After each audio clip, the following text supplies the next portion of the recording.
spoke in South Africa at a synagogue in South Africa that I don't even know how people know who I am in South Africa, but there's a lot of people apparently in South Africa that hate me too. And I was a controversial figure there. And when I left, a kind gentleman gave me a book I had never seen before, and I read it. And if more people would read it, the world would be a much better place. It was a book by Rabbi Schneerson, and it is an honor to be here in his community.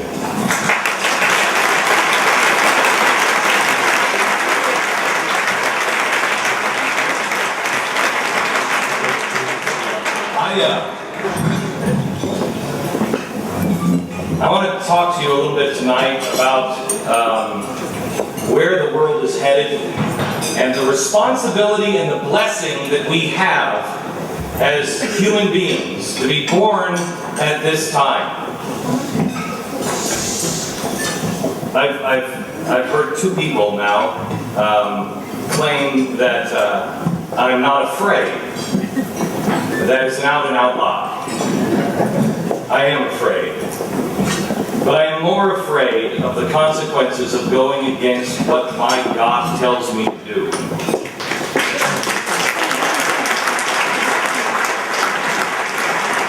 I am more afraid of what the world will look like if people don't stand up.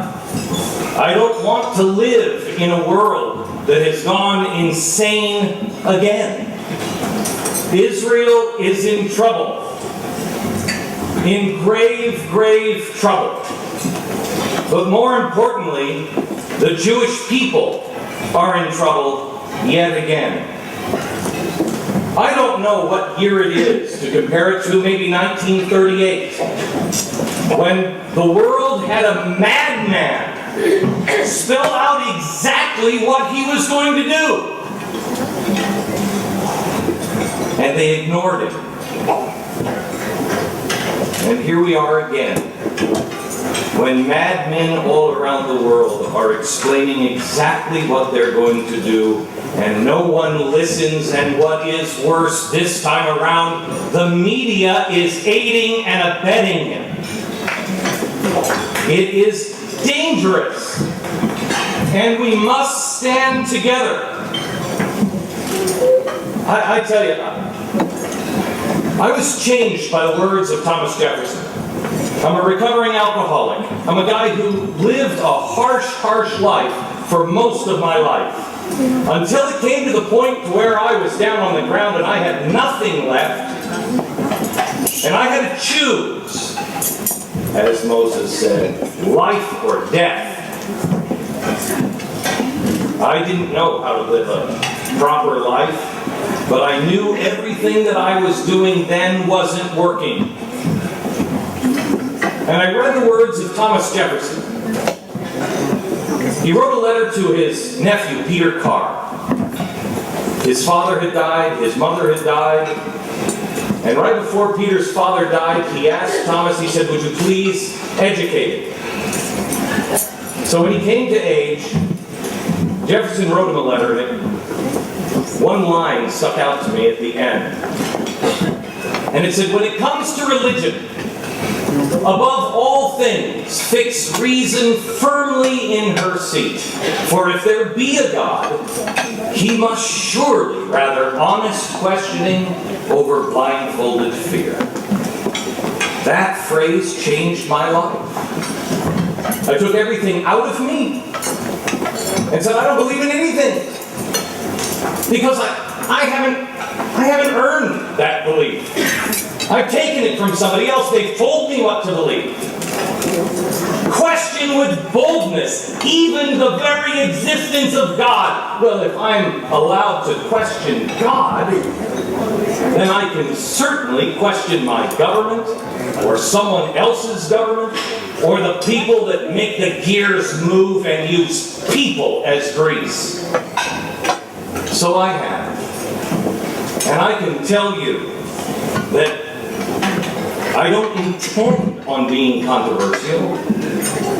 Nobody sets a course and wants to be me. Nobody sets a course and wants to be persecuted, as the Jewish people have. Who signs up for that? But when it's true, it's true. When you know what you know, you live the life. Come what may. And I have to tell you, I have had the slings and arrows, but I never would have believed that just standing up and saying Israel has a right to defend itself would make a man a pariah. That standing up and saying, look what is happening in the region.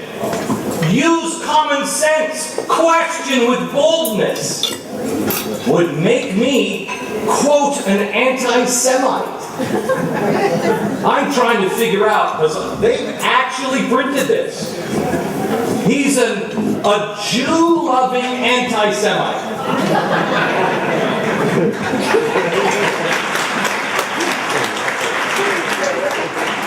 Called an anti-Semite because I dared to say that George Soros is not a friend of Israel.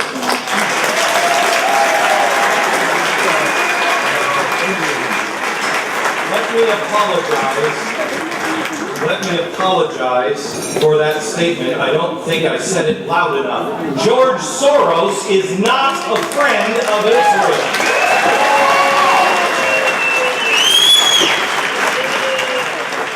And if people would question with boldness, they would realize that this administration is not a friend of Israel's either.